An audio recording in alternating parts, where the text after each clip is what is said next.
Deux Rois, chapitre 8. Famine de 7 ans. Départ et retour de la Sunamite. Élisée s'était adressé à la femme dont il avait fait revivre le fils en lui disant « Lève-toi, va-t'en, toi et ta famille, séjourne où tu pourras, car l'Éternel fait venir la famine. Elle vient même sur le pays pour 7 ans. » La femme se leva et agit selon la parole de l'homme de Dieu. Elle s'en alla, ainsi que sa famille. Elle séjourna 7 ans au pays des Philistins. Au bout des 7 ans, la femme revint au pays des Philistins et s'en alla demander le secours du roi au sujet de sa maison et de son champ. Le roi s'entretenait avec Géasi, le jeune serviteur de l'homme de Dieu. Et il disait « Raconte-moi donc toutes les grandes choses qu'Élisée a faites. » Pendant qu'il racontait au roi comment Élisée avait rendu la vie aux morts, la femme, dont il avait fait revivre le fils, vint demander le secours du roi au sujet de sa maison et de son champ. Géasi dit « Mon seigneur le roi, voici la femme et voici son fils qu'Élisée a fait revivre. » Le roi interrogea la femme et elle lui raconta tout. Puis le roi lui donna un chambellan auquel il dit « Fais restituer tout ce qui appartient à cette femme, avec tous les revenus du champ, depuis le jour où elle a quitté le pays jusqu'à maintenant. » Hazaël sur le trône de Syrie. Élisée se rendit à Damas. Ben-Hadad, roi de Syrie, étant malade, on lui fit rapport en disant « L'homme de Dieu est arrivé ici. » Le roi dit à Hazaël « Prends avec toi une offrande, va au-devant de l'homme de Dieu. Par lui, tu consulteras l'Éternel en disant « Survivrai-je à cette maladie ?» Hazaël alla au-devant d'Élisée, prenant avec lui une offrande de tout ce qu'il y avait de meilleur à Damas, soit la charge de 40 chameaux. Lorsqu'il fut arrivé, il se tint devant lui et dit « Ton fils Ben-Hadad, roi de Syrie, m'envoie vers toi pour dire « Survivrai-je cette maladie ?» Élisée lui répondit « Va, dis-lui, oui, tu survivras. Mais l'Éternel m'a fait voir qu'assurément, il mourra. » L'homme de Dieu arrêta et fixa son regard avec insistance, puis il pleura. Hazaël dit « Pourquoi mon Seigneur pleure-t-il » Élisée répondit « Parce que je connais le mal que tu feras aux Israélites.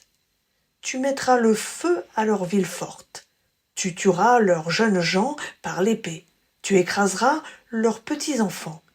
Et tu fendras le ventre de leurs femmes enceintes. » Hazaël dit « Mais qu'est-ce que ton serviteur, ce chien, pour accomplir une si grande action ?» Élisée dit « L'Éternel m'a fait voir que tu seras roi de Syrie. » Hazaël quitta Élisée et revint auprès de son seigneur, qui lui dit « Que t'a dit Élisée ?» Il répondit « Il m'a dit oui, tu survivras. » Le lendemain, Hazaël prit une couverture, il la plongea dans l'eau et l'étendit sur le visage du roi qui mourut. Et Hazaël régna à sa place. Yoram, roi de Juda. La 5e année de Yoram, fils d'Achab, roi d'Israël, Josaphat étant encore roi de Juda, Yoram, fils de Josaphat, régna comme roi de Juda. Il avait 32 ans lorsqu'il devint roi, et régna 8 ans à Jérusalem. Il marcha dans la voie des rois d'Israël, comme avait fait la maison d'Achab, car il avait pour femme une fille d'Achab, et il fit ce qui est mal aux yeux de l'Éternel. Mais l'Éternel ne voulut pas détruire Juda à cause de son serviteur David, à qui il avait déclaré qu'il assurerait toujours une lignée royale à lui et à ses fils. De son temps, Édom se révolta contre la domination de Juda et se donna un roi. Yoram passa à Tsaïr avec tous ses chars. Il se leva de nuit et battit les Édomites qui l'encerclaient, ainsi que les chefs des chars. mais le peuple s'enfuit dans ses tentes. La rébellion d'Édom contre l'autorité de Juda a duré jusqu'à aujourd'hui. Limna se révolta aussi en ce temps-là. Le reste des actes de Yoram et tout ce qu'il a fait, cela est écrit dans le livre des chroniques des rois de Juda. Yoram se coucha avec ses pères, et il fut enseveli avec ses pères dans la cité de David. Ahazia, son fils, régna à sa place. Ahazia, roi de Juda.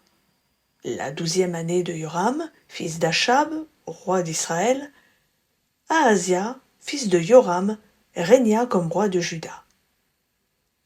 Ahazia avait 22 ans lorsqu'il devint roi, et il régna 1 an à Jérusalem.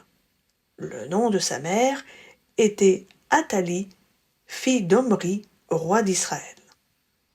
Il marcha dans la voie de la maison d'Achab et fit ce qui est mal aux yeux de l'Éternel, comme la maison d'Achab, car il était allié par mariage à la maison d'Achab. Il alla avec Yoram, fils d'Achab, à la guerre contre Hazaël, roi de Syrie, à Ramoth en Galaad, et les Syriens blessèrent Yoram. Le roi Yoram s'en retourna pour se faire soigner à Jizréel des blessures que les Syriens lui avaient portées à Rama lorsqu'il combattait contre Hazaël, roi de Syrie. Ahazia, fils de Yoram, roi de Juda, descendit pour voir Yoram, fils d'Achab, à Jizréel, parce qu'il allait très mal.